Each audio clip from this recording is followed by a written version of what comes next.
Hello friends, हम gender studies की theories को डिस्कस कर रहे हैं। तो आज की जो थ्योरी है वो है रेडिकल फेमिनिज्म। सबसे पहले जैसा कि हमारा पैटर्न है कि हम देखते हैं कि सिलेबस के कौन से एरिया को हम कवर कर रहे हैं। तो हम जो थर्ड नंबर पे है फेमिनिस्ट थ्योरीज एंड प्रैक्टिसेस, उसके अंडर आता है रेडिकल फेमिनिज्म। तो आज हम उसको देखेंगे। अब देखें, ये जो 1960s तक कोई भी पहले डिस्क्रिमिनेशन नहीं थी, कोई भी डिस्टिंक्शन नहीं थी कि रेडिकल फेमिनिज्म, लिबरल फेमिनिज्म, अपना ये जो है अलग अलग चीजें हैं। ये बस एक ही चीज है, फेमिनिज्म के अंडर ये सारी चीजें कवर होती थी। लेकिन 1960s के बाद जो है ना, ये देखा गया कि ना ही लिबरलिज्म और ना ही सोशलिज्म, इन दोनों ने जो है प्रॉब्लम्स को सही तरीके से टेकल नहीं किया है। और ये जो आइडियोलॉजीज थी बेसिकली लिबरलिज्म और सोशलिज्म, ये मर्दों ने बनाई हुई थी। तो ये मर्दों के तहत बनाई गई थी। तो ये इसका मकसद क्या था कि बेसिकली ये जो थ्योरीज दी गई थी लिबरलिज्म की या सोशलिज्म की, इसका मकसद ये था कि औरत को सबऑर्डिनेट बना के रखा ही जाए, ठीक है, तो उसकी पोजीशन चेंज ना की जाए। तो इसके बाद क्या हुआ कि a systematic theory of women operation is needed. अब एक जरूरत पड़ी कि एक ऐसी थ्योरी आए जो कि इस इशू को डील करे। तो उसके नतीजे में रेडिकल फेमिनिज्म जो है वो वजूद में आई और उसने जो है फिर इसको डील किया। अब ये जो रेडिकल फेमिनिज्म थ्योरी है ये वुमेन ने दी है और वुमेन से रिलेटेड इश्यूज को ही यहाँ पर जो है ज्यादातर हाईलाइट किया गया है। इसमें गाइनोसेंट्रिज्म का कॉन्सेप्ट आया है।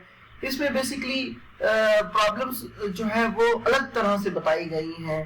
अब इसमें जो रूट कॉज है वुमेन की ऑपरेशन की वो पैट्रियार्की है, बेसिकली इनइक्वालिटी नहीं। जो रेडिकल फेमिनिज्म है उसके हिसाब से जो रूट कॉज है वो पैट्रियार्की है। पैट्रियार्की की वजह से ही वुमेन सबऑर्डिनेट पोजीशन में रह रही है। अब इसमें वो कहता है कि हाउ द मेल डोमिनेंस और male superiority is maintained in society. तो इसमें क्वेश्चन ये पैदा होता है कि किस तरह एक मेल डोमिनेंस या मेल सुपीरियोरिटी जो है सोसाइटी में मेंटेन की जा रही है। सबसे पहले नंबर पे by linking sex to gender, के पहले नंबर पे क्या किया जाता है कि सेक्स को जेंडर के साथ लिंक कर दिया जाता है। जैसा कि साइमन डी बोवेयर की कोटेशन है, one is not born but rather becomes a woman.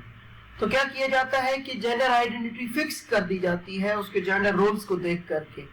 दूसरे नंबर पे बायोलॉजी इज डेस्टिनी, यानी कि अगर कोई बायोलॉजिकल मेल है तो उसको मस्कुलिनिटी ट्रेट्स उसके साथ जो है वो अटैच कर दिए जाते हैं।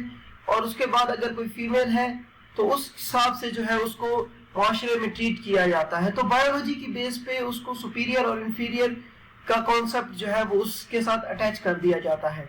Bye confining women to private life, women को प्राइवेट लाइफ के साथ कन्फाइन करके, ये भी जो है एक वे है कि वुमेन को सबऑर्डिनेट रखा जाता है। ये तीनों मेथड्स जो है वो फॉलो किए जाते हैं। तो इस हिसाब से ये देखा जाता है कि कैसे इस प्रॉब्लम को डील किया जाए। इस प्रॉब्लम को डील करने की दो अप्रोचेस हैं, एक मॉडरेट अप्रोच है, दूसरा एक्सट्रीम अप्रोच है। पहले नंबर पे मॉडरेट अप्रोच क्या कहती है कि डीलिंग सेक्स एंड जेंडर, कि आप जेंडर और सेक्स को डीलिंग कर दें। इससे क्या होगा कि वुमेन का ये जो ऑपरेशन है उसका मसला हल हो जाएगा। दूसरे नंबर पे मॉडरेट अप्रोच कहती है कि destroy all form of male bias, यानी कि ये जो जेंडर आइडेंटिटी की मेल बायसनेस है उसको डिस्ट्रॉय कर दिया जाए। उसकी तमाम जो फॉर्म्स हैं जो कि एक मेल को सुपीरियर या डोमिनेट बनाती है उसको खत्म कर दिया जाए। तीसरे नंबर पे एस्टैब्लिश अ जेंडरलेस सोसाइटी, एक ऐसी सोसाइटी बनाई जाए जिसमें एगलिटेरियन हो, जिसमें जेंडर का रोल ना हो। अच्छा, need to form a universal group sisterhood. तो जेंडरलेस सोसाइटी किस तरह बनाई जाए, एक यूनिवर्सल ग्रुप बनाने की जरूरत है और सिस्टरहुड बनाने की जरूरत है। अगर एक सिस्टरहुड, एक यूनिवर्सल ग्रुप बना दिया गया तो उससे जो है वो प्रॉब्लम हल हो जाएगी। ये मॉडरेट अप्रोच ने कहा था। उसके बाद जो एक्सट्रीम अप्रोच है वो एक्सट्रीम लेवल पे चले जाते हैं। वो कहते हैं गाइनोसेंट्रिज्म, यानी कि हर चीज वुमेन से ही रिलेटेड होनी चाहिए। वुमेन की जो मेंटालिटी या जो वुमेन जो चाहती है वैसा ही कर लिया जाए, ठीक है। तो वुमेन को जो है वो सेंट्रल पॉइंट बना दिया जाए, यानी कि सेंट्रल फिगर जो सोसाइटी का हो وہ وومن ہو, وومن کے بارے میں ڈیسیژنز وومن لیں, وومن کے بارے میں جو بھی ایشوز ہائی لائٹ ہو رہے ہیں یا جو سولوشنز دیے جا رہے ہیں وہ تمام کے تمام وومن سے ریلیٹڈ وومن کے بارے میں ہی ہونے چاہیے.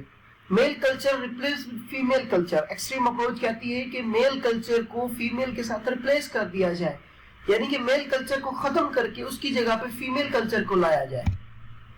سو آئی ہوپ آپ کو کچھ اس میں سے سیکھنے کو ملا ہو. Thank you.